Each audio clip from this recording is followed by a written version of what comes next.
Welcome back to 7th Grade Mustache. On today's episode, we'll be speaking about red light, green light, travel restrictions, restrictions on how often and how far you can travel. Oh, hell no. The digital identity is being sold as convenience. Conveniences such as you will no longer need to stand in line when you need to travel going to the airport. France has banned short distance air travel, meaning any location that is less than 2 hours away by airplane. In the same country, elitist think tanks are suggesting only 4 flights per lifetime. Holy shit. So how are they moving around then? Rail? So Yep. So they just use a rail? Car and train.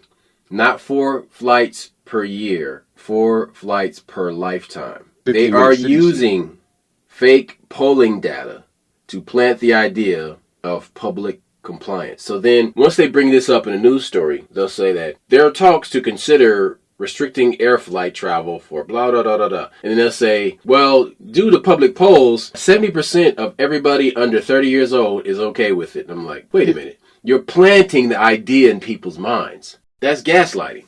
Look, no, it's lying. See, look, numbers don't lie, but liars use numbers. And they know that they're trying to give legitimacy. There's certain things that you can do that gives that idea legitimacy off the bat. And that's one of them, is a poll. Real or fake. It sounds good. But the problem with this is they aren't making new laws for this. This is how they're being super slick and sneaky with this shit. They're not making new laws. They are only amending existing laws.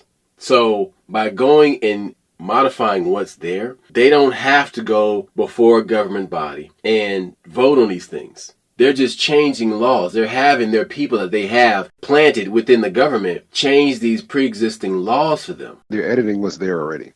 Yes. It makes it easier. Look, see, there's another thing. What you're saying is very profound in the sense that, okay, we're not going to make any new laws. We're just going to add ones. Or they'll give it a catchy name, like 15-minute cities. People are like, okay, 15-minute cities. No, it does not sound good. But when you give it a good, catchy name, it makes it a lot easier to cram this bullshit down your throat.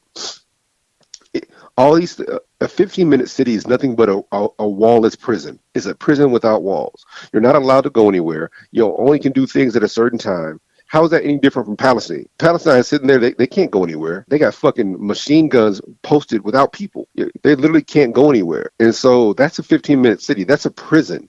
So what they're talking about is they're going to create a no-wall prison. They're going to give you work to do. You can't go out during certain times. And he said 4 flights a lifetime. Dude, I do 4 flights a year. You know what I'm saying? Like, so 4 flights in a lifetime, like, oh, there's no reason for you to go anywhere. Everything you need is right here. Food, mate, religion, job. Everything's right here. There's no reason for you to explore the rest of the world. And so, yeah, this is a way to fuck people off. That model, they send that model worldwide, bro. So flight shaming, carbon browbeating, and carbon passports are some of the things that people should be aware of, because these are forms of manipulation and coercion that you will begin to see more and more of, but particularly carbon passports. That's some hypocrisy shit. We all know that they just talk about what Taylor Swift, her jet uses more carbon than you do in your lifetime making 2 trips. You know, they love to hit you with the climate change. They love to hit you with the carbon shaming. But the elite, they do more carbon than anybody else. We know this shit. So the 15-minute cities, the idea behind them, or the way they'll work, is that streets that were once used for cars will now be blocked off to make people walk more. In the UK, these are called low traffic neighborhoods. This is a new idea. Once you drive your car beyond the 15-mile perimeter, you will be charged for each mile that you travel beyond that 15-minute border. Now, stop and think about that just for a second. How far do you live from your place of employment? Perhaps your job requires you to travel all over the city. Everyone in skilled trades, electricians, plumbers, carpenters, HVAC, solar installation. All of these trades travel hundreds of miles each week just to earn a living. This whole 15-minute city is not possible. Your supply shop is in one part of town. That particular supply shop doesn't have what you need. Then you travel another 30 minutes to get that part. The customer is at home waiting. They cannot wait for shipping to deliver the part because they want their AC working today. Movers also travel hundreds of miles per week, thousands of miles per month, just going to pick up the truck or go get the truck service. You got to go get fuel for the truck. You got to go to the customer's house. You got to fill up the truck. Then you got to move to a different location, wherever that customer is moving to, because they're not going to move 15 minutes. They're going to move wherever the fuck they want to because they're human beings. They want to go where their needs dictate. And then you got to go and unload that. And then you got to drive your ass back home. And sometimes home is 2.5 hours away. So this whole idea about a 15-minute, listen, man, that works in small ass hamster wheel cities that they have in the UK. You can do that shit to those people. That shit does not fly in America. We travel all over the place for work. Dude, I travel all over the United States for work. And then when I'm in Georgia, I'm crisscrossing the entire state traveling for work, dude. Putting in hundreds of miles every week, man. I am all over this city, all over the region for work, all the time. Dude, how many times have you went to Home Depot looking for something? They didn't have the shit. So you had to go to 2 to 3 other Home Depots to see if they had the shit because you can't wait for the shit to be delivered. You got to go and get it because you need it for the job. There's no time to like sit on your ass and be like, oh, well, maybe we can wait. Well, the carbon practices says we shouldn't drive the truck over there to go and get. Man, fuck all that. Nobody is going to comply with that bullshit, man. Look, ain't nobody dissing the environment, but I'm telling you what's good for the environment is not what they're telling us. No. It is a fucking sham. They're making you, they're gaslighting the common man into thinking that we are the ones that are fucking up everything when they pollute more than we do with their huge billion-trillion-dollar industries. Look, it's real simple. Shipping containers that are shipped across the ocean emit football-size fields of carbon each time that they fire their engine up and start to travel. And it's a plume that just follows them across the ocean. Are you telling me that my car puts out that same amount? That the city I live in puts that same? No, man. And there's not one cargo ship. There's hundreds of cargo ships on the ocean right now. And then you got all these elitist motherfuckers in their jets that go to these climate summits. And they get in their private jets and they fly away. Hundreds of people. But yet you want to put the pimp hand on some French bread and camembert eating motherfucker in Châteauroux because he wants to go to a rave in Ibiza. You know what I'm saying? Get the fuck out of here. No. You missed the most important one, Roscoe. What about that little tribesman down in fucking South America that's burning a fire? And they're like, oh man, that fire is this. They're literally trying to fuck with these natives that have nothing to do with society. Their fires are putting carbon. They did the same thing to China. Like, hey man, it's wintertime and they're burning logs and all. It's all bullshit. Look, the one thing that we've learned over time, that's why history is so important. The Catholic Church, the church got everybody in line by shaming them and making them feel guilty. That's all. They're making climate change a religion, and they want you to feel guilty about your carbon footprint. But I already told you, I'm black. My melanin got carbon in it. What they gonna do when they say I got too much carbon and they start eliminating black people because of melanin? Or you know what? You can't have a carbon passport because you got too many molecules of carbon or some bullshit like that. Look, listen to what they're really saying. They're saying a bunch of bullshit. The fact of the matter is, if they catch you early enough and they start brainwashing you at fucking second, third grade, and this is a fact, like, hey man, your carbon footprint is so important. Like, okay, cool, I dig it. But so is being a human being. So is travel. So is freedom. And how do you discover? How do you get to these places? You know, they're making it so that your world is much, much smaller, and that they'll have you afraid to do anything, go anywhere, touch anybody, or even discover the life that you want. So now you're in fear of everything. Look, they're slapping you with this bullshit carbon religion, and that's what you got to understand. It's to make you feel guilty, nigga. That's all. Grocery shopping. Do you want to go to an Asian market that is 30 minutes away to buy groceries for a special recipe? What do you do then? Dining out. How many restaurants can you get food at 15 minutes from your house that you won't get sick of in 1 week? Variety, my nigga. Dude, oh, no. Stop. Hold on a second. You live way out west, okay? Yeah.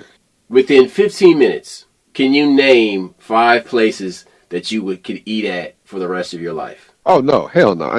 That's just not how my mind works. Before you even finish your statement, you know, fat kid, that your taste buds would implode if you ate at the same places that are within 15 minutes of where you live right now. That you're telling me that if you could never come back to the north side, you would never. Okay, if Joe Test was still around, man, look, and you telling me that you would never eat Joe Test again because you're worried about carbon credits? What about Skeet's Barbecue? That was still around, or dude, Latoya's. We grew up on some of the best barbecue in the world, dude. And then like the last remaining vestiges of Godfather's original old school pizza flavor palette that exists at Mama's Pizza. You telling me that you would never eat that again because you worried about being taxed for carbon credits? Hold on a second. Concerts, motherfucker. Concerts. Are you telling me that everybody in the world can't go to concerts unless it's 15 minutes? What you gonna do if you live on the outskirts of town? You fucked. There's no concerts out there. Hold on a second. Hold on. Taylor Swift. All these big name, motherfuckers that do all these shows, that fly around the private jets and all this bullshit. Okay, so what you gonna do about tour buses?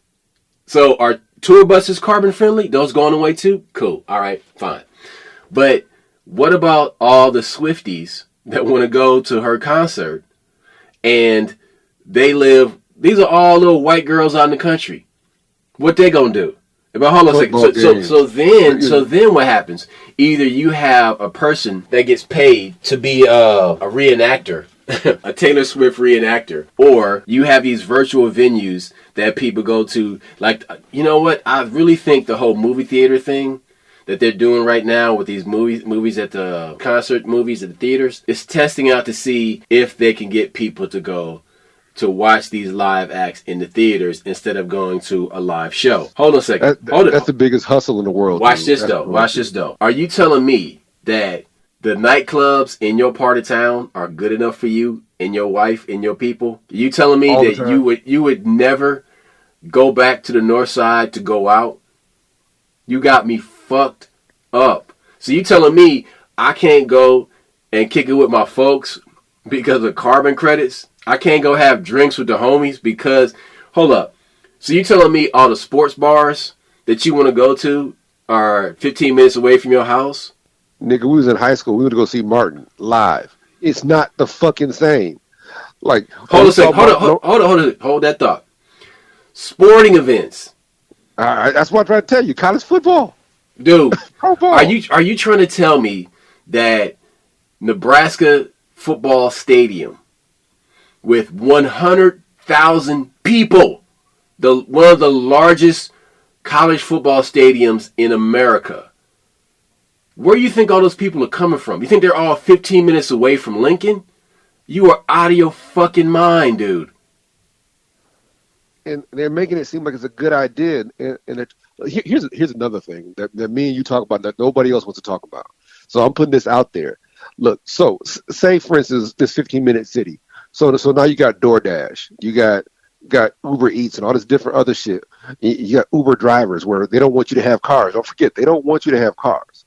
So that they want to make it so that it's not necessary. But then they're going to eliminate those jobs too. So who's going to have time, money, or anything else to buy these products if you will be a fucking slave. Right. You're creating slavery. You're creating a prison. Right. So, but here's the thing. They get you sold on the ideology first. Yes. It's so convenient. It's so convenient. Then once they've pushed you out of the workplace, then the universal basic income should be enough to cover you because they've indoctrinated you and gotten you used to the idea of spending less owning nothing and being happy with it. So they've eliminated your ability to even own anything. They made it. They don't make it illegal. They make it inconvenient. That's the universal law. Convenience. That's the hustle. And so, like I said, so now you got all these, you got DoorDash and all this different shit. So what happens when you automate those? Well, AI can do that. AI can deliver this. AI can do that. And so you're sitting in the house, not going anywhere, not working out, not doing nothing. Now, you got some people, I'm sure, working out, doing weights, but you have no reason to go anywhere. You can't go anywhere but 15 minutes away. Right, but check this out. So during the pandemic, America has never been more fit than ever it was during the pandemic. I have seen the most jogging, running, walking, power walking people. Yo, okay, in Atlanta, the biggest park in the city is called Piedmont Park. And it was insane, dude. Like it was a bunch of people that went crazy being in the house. They would go to Piedmont Park. Motherfuckers were showing up with kettlebells to work out in the park. Dude, there was impromptu yoga sessions that was breaking out. It was crazy. We had this talk when it was happening. I was like, look, white women jog no matter what. I was tripping because I was living downtown at the time, and I'm like, when you see black people jogging, so you in a black city though. I saw black women. I didn't see black men. I'm seeing women were working out no matter what. Women were running, and I was like, this is cool shit. I'm watching. I'm going to work. I walk my ass to work twice. Like, just to watch everything slowly. Yeah, just to take it all in. Like, hey, look at these motherfuckers. But look, that's also when you were like, living downtown too, though. Yeah. Oh yeah, but they're convincing you that your way of life is toxic. They're convincing you that your way of life is this, but their way of life is way more than yours. And so what they're doing is, I'm gonna save the planet by making you commit to this while I don't have to. But it's the exact same thing that happened with religion. That's what I'm trying to tell you. Like while the Pope is telling all y'all motherfuckers that you can't sin, you can't do this, the rich folks was fucking each other and doing all kinds of shit, incest, every damn thing else. They're laying down these rules for you, not for thee. And that shit is fucked up. Rules for thee, not for me. And that shit, that's do as I say, not as I do. That's not new, but it's really important for us to understand. Like, your parents told you that. Your parents, okay, your parents tell you, do as I say, not as I do, because they're the rulers, they're the kings, exactly. They're the queens. So they run this shit. What does this really come down to? It comes down to living in perpetual adolescence, because what they're doing is they're giving every person in the world the experience of a 12-year-old. I was an 8-9-year-old, my nigga, but yeah. No, because 12-year-old, you can logic with them. But then what I'm saying, you can explore all the other stuff in life you want to explore, drugs and sex and all that shit. But the thing is that what people aren't seeing, because everybody has these blinders and feed bags on, is that they are being corralled into a tight space, but they're focusing on the person that's in front of them or behind them that's whipping them and pushing them into the space, and they can't see the whole facility that they're being pushed into. Hold it. I'm about to give an example. Follow me with this one. So not last week before last, there was a boxing event between Francis Ngannou and Tyson Fury. Yeah. So everybody who knows Francis knows his struggle. Francis knocked his ass down. I ain't got there yet, but let's start at the beginning. He was in the UFC. He worked his way up. His story is one of the best stories. We always bring a story up because this motherfucker walked across the Sahara Desert to get to France just to fight. He was arrested 6 times. This motherfucker walked from Cameroon to France, jumped into cars, and so he gets there, starts training. So he's in the UFC. He becomes a heavyweight champ. He says, "I want to be able to fight a boxing match." Now, mind you, see, this is where racism and friendship gets all three. They try to mix together. So Conor McGregor, who was the biggest star in the UFC at the time, was allowed to fight Floyd Mayweather. He made over $180 million. Look that shit up. So Francis is like, hey, I should be able to do the same thing. I want to fight Tyson Fury, who is one of the heavyweight champions of the world in boxing. I'm an MMA fighter. Dana White says, no, we're not going to let you do that. And then he said, well, what about my deal? No, we'll just keep giving you this 12 and 12 deal, keep extending it. He said, no, I'm not making any money. I could barely pay my trainers. And see, here's how they get you. When you become a millionaire, you should be grateful, right? That's how white folks love to hit black folks with that rule. They don't say it to white folks. You should be grateful. You're a millionaire. But he's like, yeah, but I'm barely living, and I want to be able to do this. So he bets on himself. He gets the UFC title. He defends it, and he leaves. And of course, they strip him, and they're like, you'll never work again. Nobody wants you. He signs a nice little $8 million deal with the PFL. That's the Professional Fighting League. But they let him fight who he wants. So he fights his boxing match. He's supposed to get whooped. This is his first boxing match ever. He knocks down the heavyweight champion of the world. Shocked the world! He shocked the world! But here's the point I'm trying to make to this. So here, everybody said that nigga was crazy.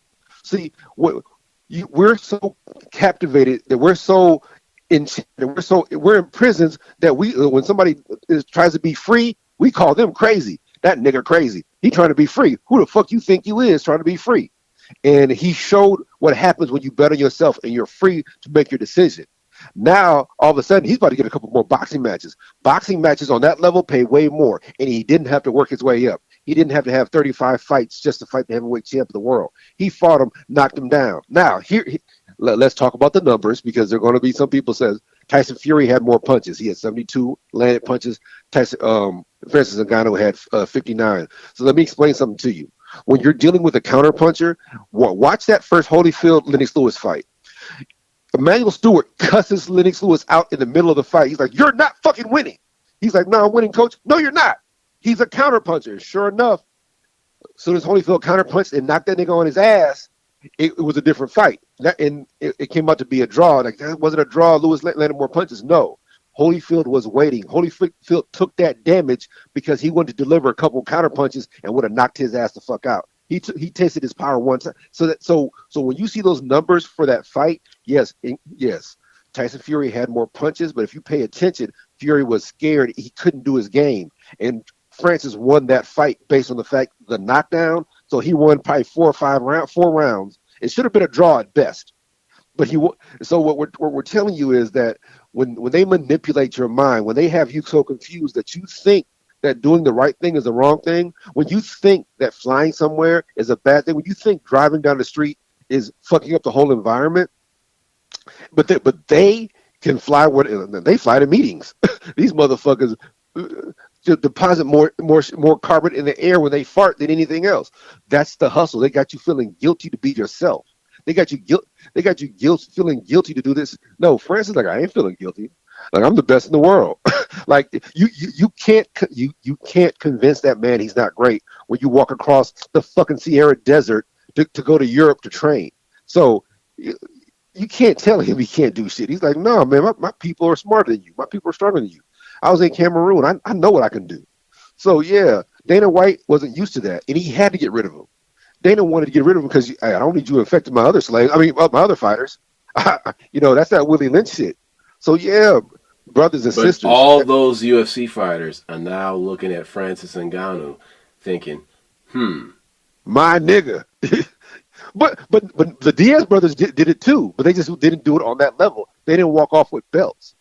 This nigga walked off with a belt in his hand, with a heavyweight championship, and then he goes and knocks down the heavyweight to go get another belt. He's trying to get the other belt from another fighting sport. Yes, they want him to fight now, and they're going to throw 16. They want him to fight Deontay Wilder. They want him to fight Anthony Joshua. They want him to Usyk. Usyk was there at that fight. Did you see the look on Usyk's face? He's like, oh. So, look, what we're saying is that the only reason to limit somebody is to control them. The only reason to control them is to make them do what you want. And the only reason to do that is to steal from them and colonize them and take their money, but also not give them nothing in exchange. And that's what they're doing to us with these 15-minute cities. That's what they're doing to us. Your carbon footprint. Man, nigga, I wear a size 12. My carbon footprint ain't shit. But they're going to tell you that it is so that you feel guilty and that you won't rise up. You won't go over there and find out that you know what, your way of life might be better in Connecticut. Like, how many cats did you know that was dumb as fuck, but then they go someplace else and they get it together? You got niggas that go from America to Canada and love it up there, and they're prosperous. The idea that you could be prosperous someplace else, One that's what thing they're I talking. get tired of hearing about is when people always want to talk about how socialism works, and they always use Scandinavia. I'm like, my man, those tiny ass countries, that only works on the small ass, tiny ass Population. country of far northern Europe with white people. I said, point to a place where black and brown people live where that shit worked out. I'll wait because you know what? There aren't any. Shouts out Look, to Venezuela, who's suffering like a motherfucker right now.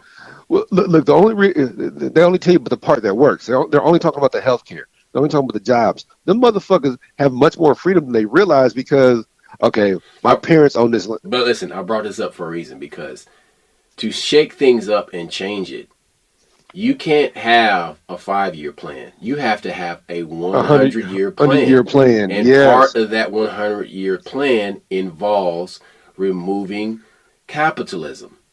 Because capitalism is what creates a Francis Ngannou in a UFC that's like, yo, this is bullshit. I'm getting up out of It, here. it, This it's ain't not working. bullshit. What's deep? What's so deep, Roscoe, is the fact that what happens when the little man uses capitalism. See, capitalism is great when the rich folks There you have go. it cornered, There when it they got the is. market cornered. When they got the market Talk that cornered, shit. but when the little guy realizes I'm free to go wherever I want. Francis went from Cameroon to France, then came from France to America. Then so Yeah, but see, that's the he thing though. In socialism, you're static. You you're don't stuck. move from your station in life. Hey, I had a conversation. I bring this up every time. I had a conversation with a young lady online. Had a bunch of co-signers, but she's like, blah, what's better than socialism? And I answer, and she gets mad. But the bottom line is this: I said, so how do you not trust the government now, but you trust the government for socialism? She's like, what? I said, let me explain this. So you think the government ain't fair now? So you're going to take socialism with more government? So you think the government's going to be more fair? It's going to be the same people making the decisions to rob you. So Exactly. so how do you don't And would you trust the think government now? corruption is going to go away in a socialist It's society? more. It's But there's look at more. Russia. Look at Russia. Look at all these places. So I'm like, you literally are. What you're saying is that you want God. You want somebody to take care of you that loves you, and that's it. That's great. But that person, that's religion. That's up in the heavens. On earth, they got corrupt motherfuckers that will fuck you literally and physically, and figuratively. They'll take everything from you, fuck you, and walk off. So no, what you're doing is creating a situation where you have no ability for upward mobility without, like, only can you, if you appease the government, will they give you more, or they'll show you favor. Man, fuck that shit. Listen, in 2017, an underdeveloped 12-acre neighborhood on Toronto's waterfront became a canvas for the city of the future, imagined as by Sidewalk Labs, a Google affiliate specializing in smart city development. Sidewalk had a 1.3. Why 1.3? Why is it 13? Why am I looking at the number 13? Whatever. Over and over. I'm just putting it out there to let you know. Pay attention. They had 1.3, the number 13 billion high-tech vision to remake the way that cities were developed by using tech from automated vehicles to underground waste management. But the project fell apart in 2020, in part due to economic uncertainty in the wake of the pandemic and criticism from residents and privacy advocates.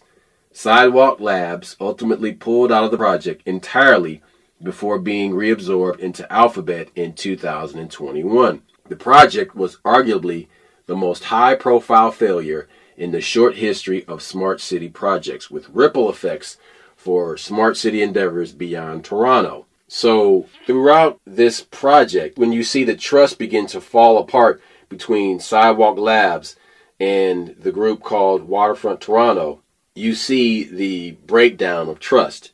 Breakdown of trust was there at the beginning because they weren't 100% transparent about what they were doing with the data and how they were Watching mining people. the data or the surveillance and privacy and what's being used with this, right? So with all of these people that are coming across these borders now, you have DHS cutting barbed wire so that illegal immigrants can cross the southern border. They're giving these people phones. These people are getting airplane tickets, not bus tickets. Okay? They're getting airplane tickets. Hold up, man. When have you ever gone to a foreign country and got an airplane ticket anywhere inside that country? Never. Ever, ever, ever.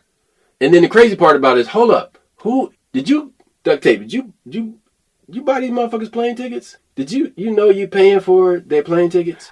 I'm paying for another nigga to come to my country and fly all around and then get paid $2,200 a month to drive a cab or some shit. Just give them the money. What's crazier is that in some of these cabs and in some of these ride shares, there are drivers that are reporting that some of their passengers are fighting age men from foreign countries who then tell them they were given a ticket to come to the United States. And a UN credit card. And they're given a stipend every month by these that's being paid either through the United Nations or NGO, non-governmental organization. And they're telling these young guys that you got to come when we call you. When we call you, we're going to need you to go do some work for us. But whatever it is, you got to come and do it. How about this? They used to only let limited foreign people into the military. Now, since the military is not reaching its goals every year, they're letting all kinds of foreign people fight in the military. And I keep warning people, they're going to be the ones that come get your guns. They're going to be the ones that come because they don't care about the Constitution. They weren't raised on the Constitution like we were. So they're not going to care about that. Okay, here's the problem with this situation. It has happened before during the Civil War when Irish immigrants came to the United States and these poor white boys from Ireland signed up to fight for Uncle Sam against the South. Now, here is the problem. When they left the military, when the war was over, they became police. Now, the police were used in the South to round up enslaved Africans who were escaping. Now, the police in the North were used to suppress blacks in New York City or any of these major metropolitan areas, Chicago, whatever, as policemen. And just go back through your mental Rolodex. And officer, overseer. All these racist white cops came from Irish immigrants. Some of them did. A lot of them did. And so the reason why these racist ass Irish cops behave like this because it's a whole familiarity thing. They were overseers. No, listen. Because they come from poverty and they see somebody else as poor that's doing worse than them, then they're going to put that oppressor mentality on to those people. So then what happens when you have immigrants that come from another country and then they join the military, they get out of the military, and some of them become cops? They have no connection to your neighborhood, like these white Irish cops who they would send to black communities, right? Look, watch all these old movies about how there's some corrupt ass Irish cop that was like taking, graft or money on the side and oppressing black communities. What do you think is going to happen when there's foreigners that are coming from the Ukraine who are taught to call black people nigger, and it's not even part of their culture? Well, no, that's part of their culture. That's the problem. That's why we're here now. But that word doesn't come from their culture. Oh, not at all. No, it's imported. So now you have imported bigotry and prejudice. You're importing prejudice to your country, and then when those people come to see you, you call them nigger. And I'm like, whoa, motherfucker, I'm here to help you. Hey, just so y'all know, this is for all the black folks. If a motherfucker call you cushy, that's nigger. That's what these motherfuckers in Israel call the black folks. Kush, like Kushite for Kush is for Ethiopia. They call them cushy. That means niggas. Just so you be aware of what these motherfuckers. So if somebody calls you a cushy, beat they motherfucking ass. Give them what they want. That's all I'm saying. Go ahead. I'm sorry, sir. So What I'm telling you is that these NGOs are going to these foreign countries and enticing these fighting age young men who have military training, telling them to come to America. We'll pay. We'll take care of you. You'll be a foreign exchange student, and we'll give you money. But when it's time to fight, or time to go and sabotage something, or time to go and protest something, or time to go and harm Americans because Americans won't do that to their own kind, we need you to do that. And so because there's no emotional attachment to this country or to these people, they will do the dirt of their masters because they're being paid to. The same way in the Freedom Convoy in Canada, when they were getting police from other provinces to come and crack skulls on these truck drivers that weren't doing anything or harming anybody. And what's even more crazy is that then the politicians, they freeze the bank accounts of these truck drivers. So they could not get their cash. They couldn't use money at all. And anybody that was sending money to them would have their accounts frozen. So then what this becomes is a form of tyranny. That's tyranny, man. But people have to call it for what it is. People think because we live in democratic nations, these things aren't possible. Well, they're happening, and people are so gaslit, or they want to believe in the system so much that they won't even call darkness out. They won't speak truth to power. And I'm like, this is it. This is you want to jump in the game, Double Dutch, motherfucker, jump in. Both feet. See? Look, that's all it is that they're so confident, but we're all under attack simultaneously. So the reason it's so important to freeze that money is because that's what gives you the freedom to protest. But if you can't eat, you ain't got no money, you ain't got no access, even though you've earned that money. If it's sitting in the bank, here's what we forget. Back in the day, banks were collapsing all the time. People didn't trust banks. So they would tell you, put your money in the bank and earn interest. They're like, nah, put that shit in my mattress, my nigga. No, I'll keep it here at the house because I don't trust y'all motherfuckers. And black folks especially, we couldn't trust banks because the banks were always robbing us. Even the black banks might be robbing us. So I think if we're smart, we're probably going to go back to that. And that's the only reason people are fucking with digital currency is because you can save that on a hard drive at your crib. And so I think more and more people are getting away from banks in the sense that a bank is a service. A bank is not there for anything else, but that's a service. Don't get caught up by the whole blockchain thing because that cannot be your be-all, end-all because it's you chain to the block. So understand that you have to work to retain your anonymity because they want to control and watch all of your transactions. Just last year, in the past 6 months, or right before tax season last year, they were talking about how they want to tax every transaction on Venmo and Cash App and Zelle that is above $600. You have to report it. And I'm like, well, hold on, man. Why? That's not your fucking money. That's my money. You know what I'm saying? Like, why are you concerned about it? And so then they put a delay on that shit because all the people in Congress and Senate who are using that shit to fucking wash money they gotta hurry up and get this shit straight, their house in order, their affairs in order, before they put the clamp down on Cash App and Venmo and all that stupid shit. So yeah, look. Don't get too enticed by the blockchain. Like, make your money in it and then get out, but don't have all your transactions digital. See, cash every day. Get that in your mind. Cash every day. Cash every day. Listen, if you're a person... Cash gives you freedom, period. And yes, it does, and it makes you invisible. So, all you people that walk around, I don't carry cash, you dumb motherfucker, stop acting like that. Because you are a willing participant. You're an early adopter. You're running out and getting that new iPhone before it even drops. You putting down payment on the motherfucker. Stop doing stupid shit like that, okay? Look. Wait. Let me finish my point. Start carrying some cash on your person. No, all I was saying is you ain't got to tell people you got cash on them. People love saying that because back in the day, we knew that meant when we were kids. Are you worried you about to get robbed, motherfucker? Like, are you that Yes, scary? yeah, Are yes, you yes. that scary? Motherfuckers are worried about being robbed. Yes, but the chances you being robbed from a credit card or your bank account is way higher than you getting hit over the head. Look, Say that we part see the again. nigga. You see the commercials of people 1 in 4 chance of you being robbed online, nigga. What?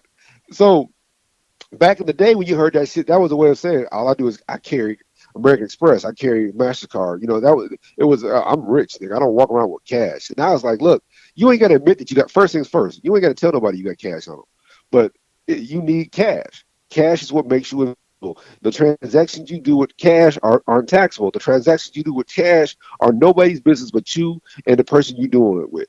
And and they hit you with the you're doing illegal activities. So motherfucking what? So what? Like shit. The government makes it illegal, not the activity itself. If I'm buying something from somebody, I'm buying a gun. It's legal. It's legal. You could another thing. Here's how they get you: ghost guns. That's legal. Look it up. It is legal for you to make a ghost gun. It's illegal for you to sell one. But if I want to make a ghost gun, that's what America's based on: is having your own guns to defend yourself from the government. And here's another word. Elaborate on that. Elaborate on ghost guns. Yeah. Yes, ghost guns are legal. It's illegal for you to sell. If me and Roscoe, if I make a ghost gun, I can shoot whoever I want with it. If What the is a government ghost gun? A ghost gun is a gun without a serial number. A ghost gun is a gun that you made strictly for your own use. I can make a ghost gun. People put guns together all the time, but with no serial numbers. But I cannot sell it to Roscoe. I can show Roscoe how to make it. Me and Roscoe can go buy the parts together, and I'll show him how to put it together. But I cannot sell that gun to Roscoe. But if I make that gun and the police come to my house without a warrant, I'm a go. They're gonna be ghosts. You understand? Because that's the whole concept of ghost gun scares everybody. Well, it's an unregistered gun. It's a gun without a serial number. So motherfucking what? It's a gun. Guns are for shooting people. The purpose of a gun is to protect yourself from the government, from tyranny, from England at the time. So stop getting this shit confused where we're all like, it's bad to shoot people. Sometimes it's necessary to shoot a motherfucker. Now, I didn't say kill. I said shoot. Now, that nigga live or die. That's God's decision. That's not mine. But what I'm telling you is the reason you have guns are for protection and not just from bad guys and robbers and shit like that. It's from the government. So a ghost gun is not illegal.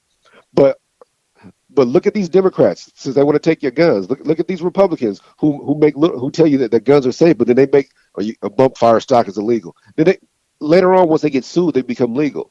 Look, the reason you have a gun, make a gun or whatever else is to protect yourself from if they want to come to your house without a warrant. If they want to take your land, they tell you it's manifest destiny. And they take your land for a shopping mall. You should be able to defend yourself. But yeah, That's not manifest destiny. That's eminent domain. Eminent domain. I'm sorry, you're correct. But that's the whole thing is that they hit you with these words that ghost guns are bad. And next thing you know, because you see this shit on the news 10 times, you're saying this shit. It's just like I said, they hit you with them catchy phrases like 15-minute cities. They hit you with that shit over and over. Next thing you know, you're saying it, not realizing you're saying it, not realizing you're buying into the idea, not realizing they're renting out space in your head. Yeah, man, that's bullshit. That ghost gun shit is just a hustle. Don't look. There's nothing wrong with a ghost gun. It's just as lethal as a regular gun. The same thing when Roscoe, you know about Fast and Furious, don't you? When they were trying to prove that these cartels were buying guns in America and going down there shooting people, it didn't happen. And the one time it did happen, they called the FBI and said, "Hey, I own a pawn shop, and these nationals are trying to buy guns from me." The FBI, go ahead and give it to them. We'll keep track of them. And those guns were used to kill a border patrol guy. But this man called the FBI like, "Hey, I got somebody here," but no, because they wanted to prove the point. They were so quick to like, "Hey, we'll show you guys." You know, they're buying our guns, doing illegal stuff, but they weren't even doing that. And when somebody tried to do it, they reported it. They did it correctly. Nobody wants to talk about the truth. This is all about what might happen. Fuck that shit. Look, leave that 15-minute city shit alone. Check it out. Fuck your carbon footprint. Check this out. So there has been a spike in Chinese immigrants entering the United States from the Mexico-U.S. border. There is a news story that I ran across, and it was about this guy that flew to Ecuador and then he went from Ecuador to Colombia. From Colombia, he took a boat to Panama, and then from Panama, he walked, migrated, got on a motorcycle, and got into Mexico and crossed the U.S. border, where he was caught by U.S. Customs border agents. Now, there's the reason why cartels are willing to take these Chinese people is because they're willing to pay $35,000 to be snuck into the United States. Now, tactically, that's dangerous because people are thinking, oh, just some poor Chinese boy. No, this motherfucker had 35 bands to fly and get here eventually, to get, transported into the United States by Mexican cartel coyotes. So they can be bringing in intelligence agents that way. They can be bringing in soldiers that way. The problem is that the United States is making it easier for these people to get in through this border. And so not only is it the people from this area that was once known as, or is known as, the Northern Triangle, which are the countries of El Salvador, Guatemala, and Honduras, but you have people coming from China into the U.S. going that way. There's a news story about this Chinese woman 3 days ago that was in Bellevue, Washington, driving a Porsche, going 100. The car lost control, hit a guardrail, flipped, and killed the passenger. She then went to the hospital, checked herself out, and went north across the border into Vancouver, got on a plane, and flew back to China.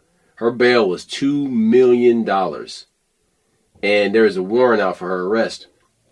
But she gone, right? Of course, Chinese government ain't gonna give her back to the United States. But that's to show that, you got criminals.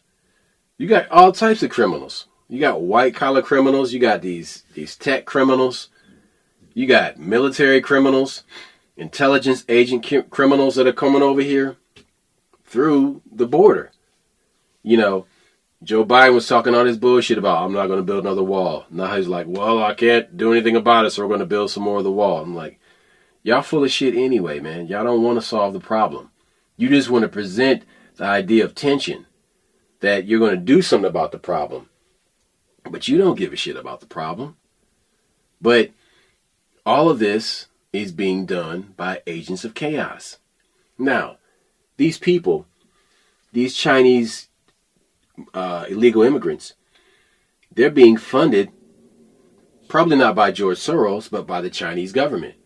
Because that guy probably came over here on a mission. Now, there's another story that's saying that there's a 900% increase in Chinese immigrants. So that means there's a lot of them. That means these cartels are making a gang of money while working with the Chinese government. You know what I mean? Like, dude, there's a lot more to this.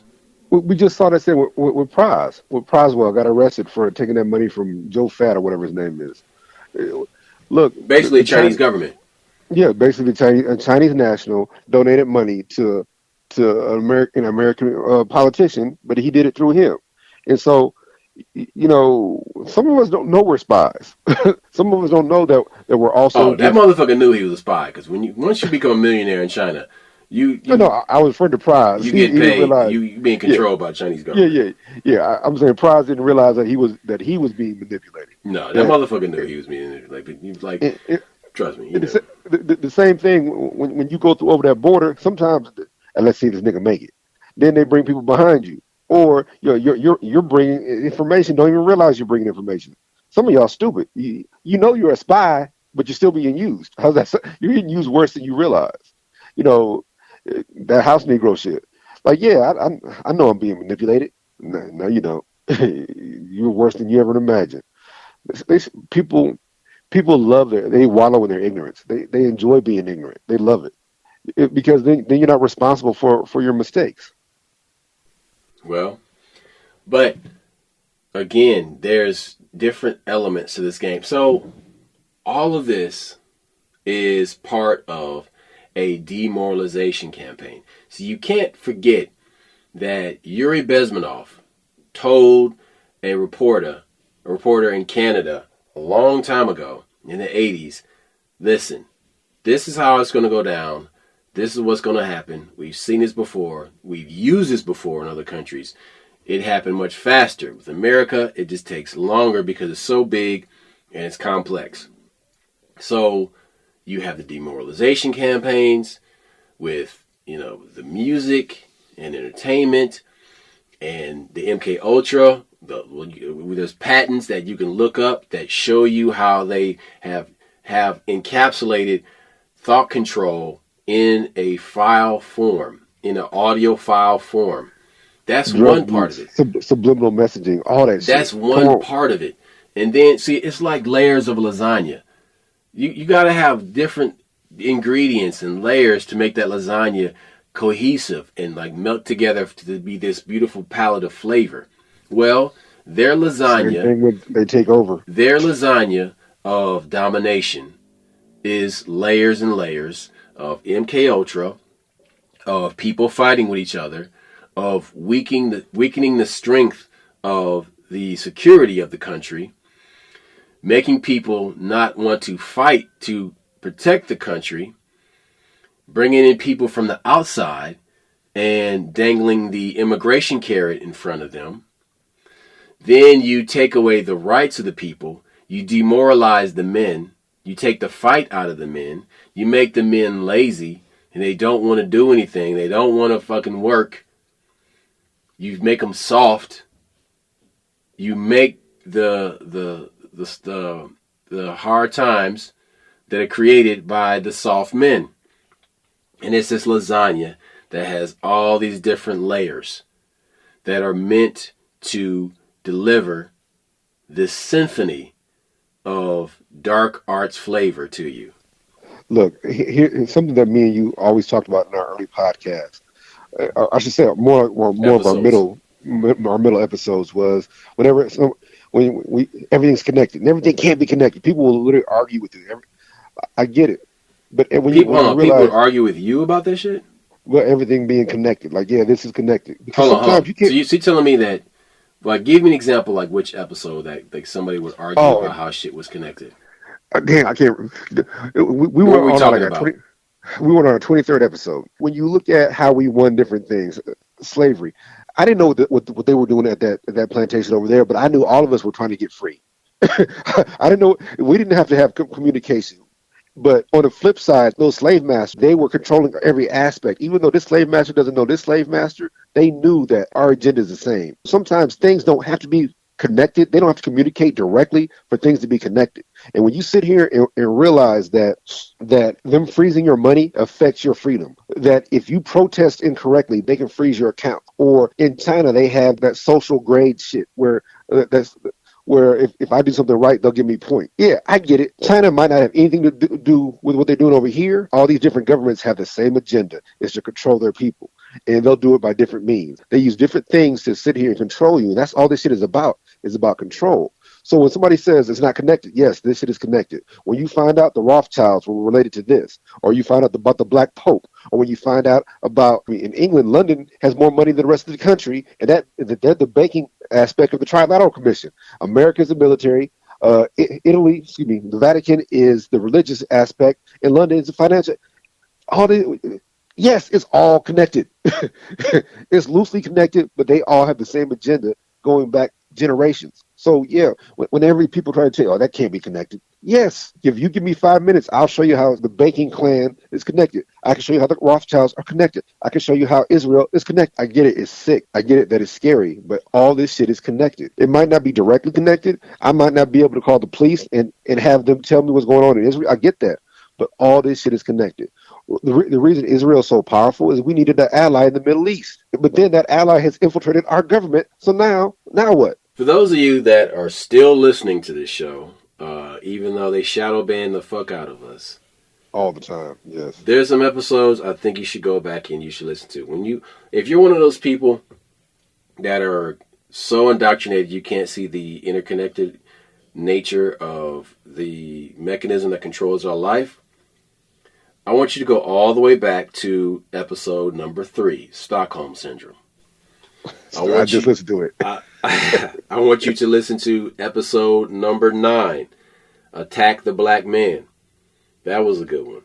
And I want you to go and listen to the episode number 19, Neo-Feudalism. I want you to listen to episode number 22, Agents of Chaos. That must have been it. Because it's so difficult to make people understand. Who said this, man? Who was, like, tell me without telling me, who said that? Who was arguing that they can't see how it's interconnected? Tell me what the first letter of their name. The first name. No, it's BG. You know. Oh, that fucking idiot. Yeah, okay. Yeah, but okay. Whether he's an idiot or not, it's just the fact that he's not alone in his sentiment. And yeah, I dig it. Hold up, but this I can't. It blows my mind because in high school, he was the most pro-black motherfucker in the world, all about COINTELPRO and this shit. And I'm like, how can you not see it's not connected? But listen, let me continue because episode number 36, the city of Janus, Janus, episode 36. Episode number 38, perception is reality. Hell, episode number 37, maritime law and human cargo. You also have episode number 44, gatekeepers. Dude, that one was on some bootleg type of stuff right there. Then you had episode number 48, dark side of music. Or episode 47, fakers, makers, and takers. Or even go to episode number 50, commoditized mediocrity. Then you have, number 58, which was super shadow banned. It was the Thirst Trap Industrial Complex. Dude, they really shadow banned that one, man. Look, dude, and then episode 55, cocaine, the perfect storm. Come on, man. You got look. We grew up in the 80s. We talked about the different things that were funded by cocaine. We talked about how cocaine became part of your regular life. Like some of the phrases we use were based on drug dealers. Were based on drugs. And you don't even realize it. We talk about when they say flipping houses. That's a drug term. Episode number 67, Breakaway, about breakaway civilizations. Dude. Then you have number 72 about Constructicons. That one was crazy. Then you have episode 76, Privilege versus Entitlement. Or the following episode, number 77, Habitual Line Steppers. That one went deep on the interconnected nature of it. Or to describe this person that we're talking about, episode 81, Indoctrination. You know what I'm saying? You have episode 85, The Nanny State. Dude, these are the earlier episodes. You know what I'm saying? But we're still going on. The Bank of Ball, episode 94. Dude, episode 96, Weather Dominator. Man, like, there are hits. Y'all don't understand, bro. Like, people, okay, listen to me. People often complain about, like, man, they should be longer. No, they shouldn't. No, these shows should not be longer. These episodes should not be longer because y'all got to get the numbers up. Okay? If y'all want us to talk for 2 hours again, which we did for a short period of time, y'all got to show some fucking support because we laid down the facts. Hot fire. Week after week after week after week. You know what I'm saying? So there's no shortage of information on this one. Because we drop it on you all the time. Big Data, Big Brother, episode 109. Dude, fucking Follow the Money, episode 107. Dude, that's... Look, I think our most recent best episode was the one where we talked about Gas Buggy. Look, because when you read that, is it 1977 or is it 1983 article in the New York Times? You got number 121, The Marshmallow Mafia, or 119, Filtered Knowledge. Or you have 123, Book Barning. Or then you have, following that, number 124, Naked Bribery. Come on, man. Like, there's a ton of fucking dope-ass shows in here. And that's not me being some pompous ass. I'm like, Oh no, no, no, like no, no. I put We in the started fucking work and I do the research, man. no. We started doing this because the conversations we were having. Like, one, do you know how hard it is to have an intelligent conversation when nobody else brings in your intelligence? Like everybody wants to. They just want to talk, and it's not the Dude, point of there's so communication. many shows, podcasts that are out right now that are just idiots just jabbering into microphones. And people send me clips and I'm like, why are these people even on camera? Oh, because you can be. Because it's But that easy. but see, also that's why we're not on camera. Roscoe made a conscious decision. Like, look, I'm not about self gratification. This is not about putting me out there. This is about putting intelligence out there. This is about that's why we don't film. We literally don't film. This is all strictly our voices because these are intelligent And conversations this that can show will continue. And this show will continue without video because it's not important. Hey, man, listen. I'm not going to cut your steak up for you. All right? I'm not your mommy. I'm not going to cut it into small little pieces so you can absorb it because I need the dopamine to look at my phone. I don't need you to like. I don't need you to like me to hear what. You don't need to be attracted to me. I don't have to be good looking. I don't have to be young. I don't have to be any of those things. But because these conversations are adult conversations, you should be able to have them without looking at me. In fact, we force you to go look up shit. We tell you where to find the information. We tell you, hey man, check this article out. Check this book. And I'm not even good at that. That's Roscoe's thing. But I'm telling you, there are certain articles once you read them, there's certain books once you read, you can't go back. You can't go back. Behold a pale horse. You can't go back because when you first read it, like I described my experience, like, hey man, I thought this was bullshit. But then I remember that day in Stillwater, Oklahoma, where I saw microchip your dog. It's happening. It's 1995. I know exactly where I was. I remember like they're doing it. So that's the whole thing is that when you read those books, when you read that stuff, and then all of a sudden it starts to come to fruition, we're trying to show you like, hey man, look at this. This is a reminder that yeah, you can't untake the red pill or I wish I took the blue pill. You can't do that shit. You can't go backwards. That's the thing about knowledge. You know, it's about the truth. It's not about knowledge. And the reason I keep throwing that at you is because I just heard a motherfucker trying to say that Lucifer and Jesus are the same person. Man, that is a scam. Listen to that shit, motherfucker, because they say Lucifer Morning Star was the morning star, but Christ is the bright and morning star. And I try to explain this to people so that you got to be careful. Lucifer is knowledge. Christ is truth. That's why these motherfuckers over there in Israel love to hit you over heads with different books and different degrees and shit because they want to hit you with knowledge. But the truth is, whatever the truth is, that's the truth. We want the truth. Dude, Jesus is the truth. I'll give you an example. In some of these Mormon inner circles, there's a lot of dark arts being practiced in this. There's rape and there's molestation and there's human trafficking and there's like blood sacrifice and all this shit. These people will try to get motherfuckers to think that you can open your third eye through sodomy. And I'm like, wow. Excuse me? That is that's the lowest, weakest pimp game ever. Look, it's not because they're getting what they want out of it. They're controlling people. But the person that they're telling it to, I'm like, no, you're a fucking liar. That's some dude. Devil, get out of my life.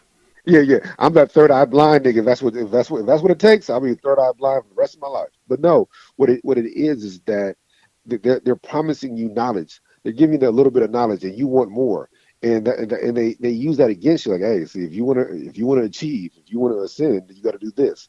That's how they get motherfuckers. Reject digital enslavement. Look, that's all I got. We out. Peace. Holla back.